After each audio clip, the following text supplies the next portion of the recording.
వెంకటాపురం అనే గ్రామంలో అప్పన్న అందర్నీ మోసం చేస్తూ బ్రతికేవాడు. ఆ ఊర్లో ఉండే ప్రతి ఒక్కరూ అప్పన్నను చూసి భయపడేవారు. ఇది ఇలా ఉండగా ఒకరోజు అదే ఊర్లో ఉండే రంగయ్య అప్పన్న దగ్గరకు వచ్చి, ఏమప్పన్న, నా బాకీ ఎప్పుడు తెరుస్తావు? అదిగో ఇదిగో అంటావు కానీ నా బాకీ మాత్రం తీర్చావు. నువ్వు నా దగ్గర అప్పు తీసుకొని 5 మాసాలవుతుంది. నా బాకీకి వడ్డీ ఇవ్వకుండా పర్లేదు, అసలైన ఇవ్వయ్యా బాబు. చూడు రంగయ్య, నేను నీ దగ్గర డబ్బు అప్పుగా తీసుకున్న మాట వాస్తవమే, కానీ నేను మాట మీద నిలబడే మనిషిని. నీ దగ్గర అప్పు తీసుకున్న రోజు నేనొక మాట అన్నాను, గుర్తుందా? అవునవును, నువ్వు మాట మీద నిలబడే మనిషివని అందరికీ తెలుసులే గాని నువ్వు అన్న అంత గొప్ప మాట ఏమిటో కాస్త చెబుతావా? నేను రామాపురం వెళ్ళి రాగానే నీ అప్పు తీరుస్తా అన్నాను, గుర్తుందా? అవును అన్నావు. అయితే నేను రామాపురం వెళ్ళనే లేదు. అయితే నువ్వు రామాపురం వెళ్ళొచ్చేదాకా నా అప్పు తీర్చవన్నమాట. అదేగా చెబుతుంది రంగయ్య, నేను మాట మీద నిలబడే మనిషిని. రామాపురం వెళ్ళి రాగానే నీ అప్పు తీరుస్తాను. నువ్వు రామాపురం వెళ్ళేదెప్పుడు? నా బాకీ తీర్చేదెప్పుడు? చెబుతున్నా కదయ్యా, నా మాట అంటే మాటే.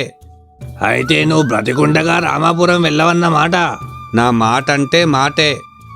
నేను అనుకుంటూనే ఉన్నానయ్యా, నువ్వు ఇలాంటి తిరకాసేదో పెడతావని. అయినా నీ బుద్ధి తెలిసి నీకు అప్పిచ్చాను చూడు, నా చెప్పుతో నేను కొట్టుకోవాలి. మరీ ఆవేశపడిపోకు. నువ్వు కావాలనుకుంటే వెళ్ళి గ్రామాధికారికి ఫిర్యాదు చేసుకో. ఆ గ్రామాధికారి అండతో నువ్వు ఇలా అందరినీ మోసం చేస్తున్నావని నాకు తెలుసు. ఏదో రోజు నీ పాపం పండుతుంది చూడు అప్పన్నా. పోవయ్యా, పెద్ద చెప్పొచ్చావు గాని. పోతానయ్యా, పోతాను. నీ పాపం పండే రోజు దగ్గరలోనే ఉంది, చూస్తూ ఉండు అని రంగయ్య అప్పన్నను తిట్టుకుంటూ అక్కడి నుండి వెళ్ళిపోయాడు.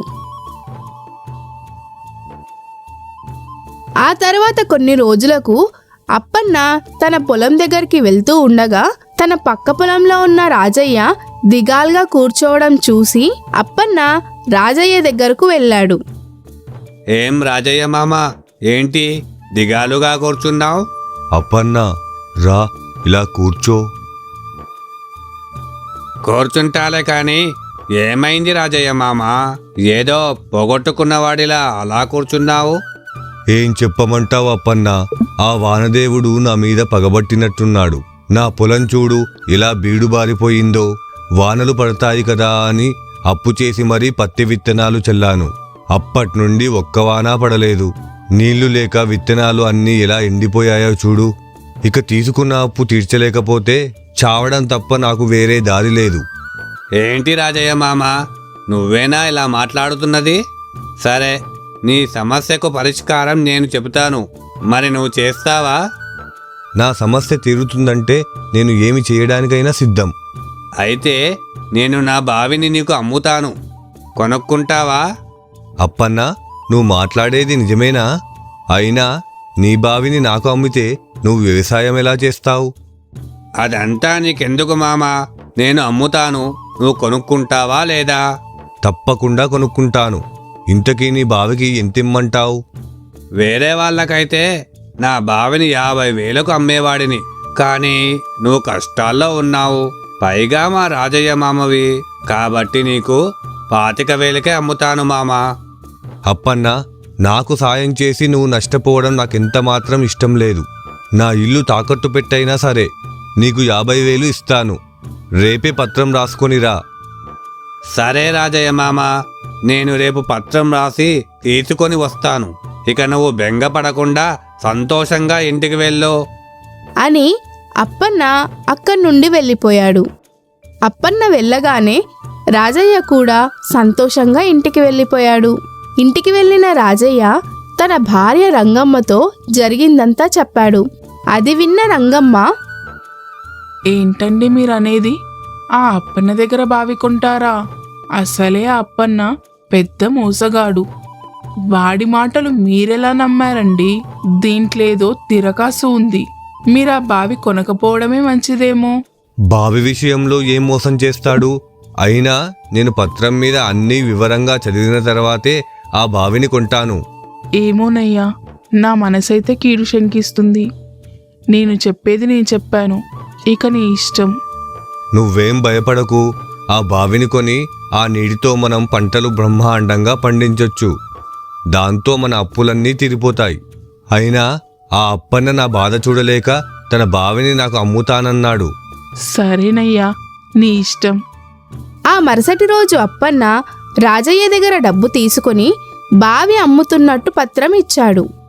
రాజయ్య ఆ పత్రం తీసుకుని ఆనందంగా ఇంటికి వెళ్ళి రంగమ్మతో, రంగమ్మ, అప్పన్న మోసం చేస్తాడన్నావు గదా, ఇదిగో పత్రం. ఇక నుండి ఆ బావి మనదే. రేపే ఆ బావికి పూజ చేసి మనం మన పొలానికి నీళ్లు పెట్టుకుందాం. పూజకు కావాల్సినవన్నీ సిద్ధం చెయ్యి.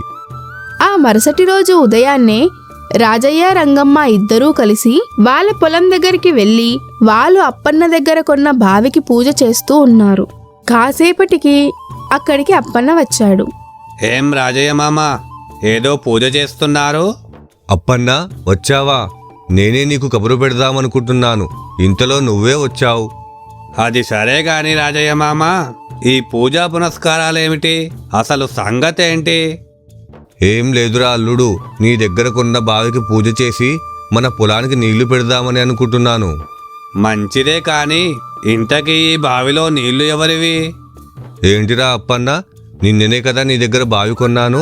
ఇప్పుడేంటి కొత్తగా మాట్లాడుతున్నావు? అవును మామ, నువ్వు బావైతే కొన్నావు, ఆ విషయం నేను ఒప్పుకుంటాను. నాకు తెలుసురా, నువ్వేదో మాయ చేసి మోసం చేస్తావని. అందుకే నీ దగ్గర ముందు జాగ్రత్తగా పత్రం రాపించుకున్నాను. ఆ పత్రంలో ఏముందో నువ్వు సరిగ్గా చదివినట్టు లేదు. నేను బావి మాత్రమే అమ్మాను గాని దానిలో ఉన్న నీటిని కాదు. ఓసారి పత్రం మళ్ళీ చదువుకో మామా. ఒరేయ్, ఇది అన్యాయంరా. బావి అమ్మి బావిలో నీళ్లు అమ్మకపోవడమేంట్రా? నేను ముందు నుండి మొత్తుకుంటూనే ఉన్నా కదయ్యా, ఈ మాయదారి అప్పన్న బావి అమ్మడంలో ఏదో తిరకాసు ఉందని. నువ్వు నా మాట వింటేగా ఈ పాపిష్టోడు ఎప్పుడు ఏ ముప్పు తెచ్చి పెడతాడో అని ఉన్నాను. నేను అనుకున్నదంతా అయింది. అయినా నిన్ననాలయ్యా, ఈ మాయదారి అప్పన్న గురించి తెలిసి మరీ బావి కొన్నావు. ఒరేయ్, నిన్ను నమ్మినందుకు ఇలా మోసం చేస్తావా? మీ ఇద్దరి అభిమానానికి ధన్యవాదాలు గాని నా నీటిని మీరు తోడుకోవడానికి నేను ఒప్పుకోను. ఒరేయ్ మాయదారి అప్పన్న, తీయగా మాట్లాడినందుకు మురిసిపోయి నీతో పెట్టుకున్నందుకు నాకు బాగా బుద్ధి చెప్పావురా. నువ్వు ఇంతకు ఇంత అనుభవిస్తావురా. ఉండు, ఆ గ్రామాధికారికి నీ మీద ఫిర్యాదు చేస్తాను.